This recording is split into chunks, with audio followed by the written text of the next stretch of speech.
Chapter 8 Through the Hub. Never before had Norton felt so strongly his kinship with the long-dead Egyptologist. Not since Howard Carter had first peered into the tomb of Tutankhamun could any man have known a moment such as this. Yet the comparison was almost ridiculously ludicrous. Tutankhamun had been buried only yesterday, not even 4,000 years ago.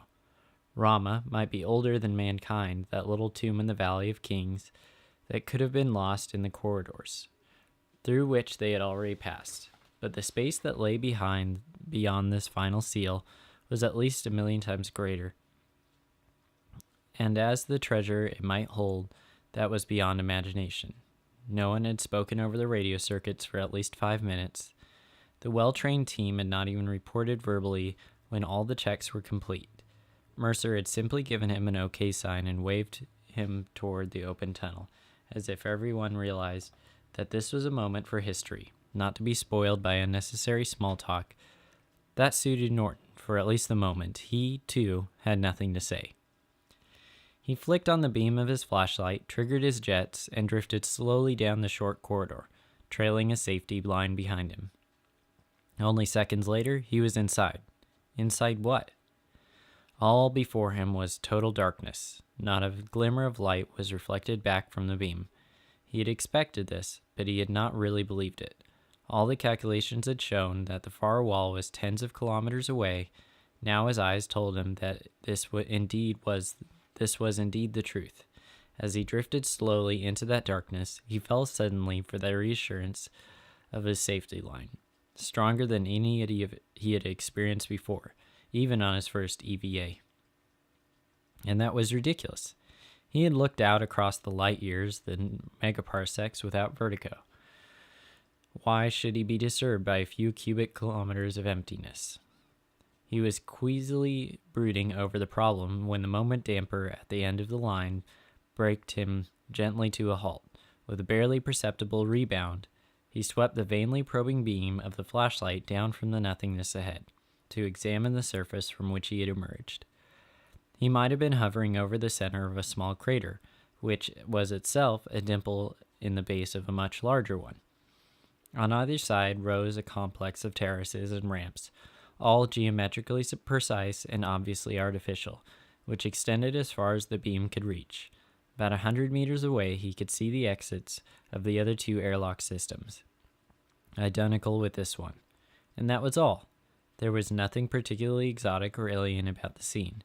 In fact, it bore a considerable resemblance to an abandoned mine. He felt a vague sense of disappointment after all this effort. There should have been some dramatic, even transcendental revelation. Then he reminded himself that he could see only a couple 100 meters. The darkness beyond the field of view might yet contain more wonders than he cared to face. He reported briefly to his anxious waiting companions, then added, "I'm sending out the flare. 2-minute delay. Here it goes." With all his strength, he threw the little cylinder straight upward, or outward, and started to count the seconds as it dwindled along the beam, before it had reached the quarter minute. It was out of sight when he got to 100. He shielded his eyes and aimed the camera. He had always been good at estimating time. He was only 2 seconds off when the world exploded with light, and this time there was no cause for disappointment. Even the millions of candle power of the flare could not light up the whole of the enormous cavity, but he could see enough to grasp its plan and to appreciate its titanic scale. He was at one end of a hollow cylinder at least 10 kilometers wide and of indefinite length. He could view from his viewpoint at the central axis. He could see such a massive detail on the curving walls surrounding him that his mind could not absorb more than a minute fraction of it. He was looking at the landscape of an entire world by a single flash of lightning, and he tried to deliberate effort of will to freeze the image in his mind. All around him, the terraced slopes of craters rose up until they merged into a solid wall that rimmed the sky.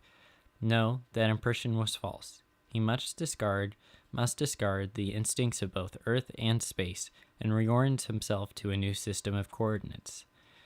He was not at the lowest point of this strange inside-out world, but at the highest. From here, all directions were down, not up. If he was moving away from the central axis toward the curving wall, which he must no longer think of as a wall, gravity would steadily increase when he reached inside the surface of the cylinder. He could stand upright on it at any point, feet toward the stars, head toward the center of the spinning drum. The concept was familiar enough since the earliest dawn of spaceflight. Centrifugal force had been used to simulate gravity. It was only the scale of this application that was so overwhelming, so shocking. The largest of all space stations, SINSAT 5, was less than 200 meters in diameter.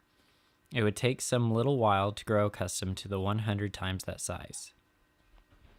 The tube of landscape that enclosed him was modeled in air, in light and shade that could have been forests, fields, frozen lakes, or towns. The distance and fading illumination of the flare made identification impossible. Narrow lines could be highways, canals, or well-trained rivers formed a faintly visible geometric network. Far along the cylinder, at the very limit of his vision, was a band of deeper darkness.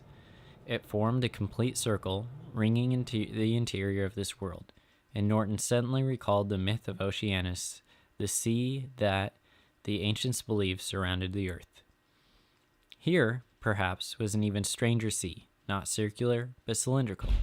Before it became frozen, the interstellar night did have waves and tides and current and fish.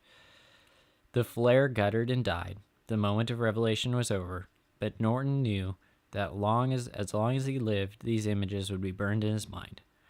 Whatever discoveries the future might bring, they could never erase this first impression.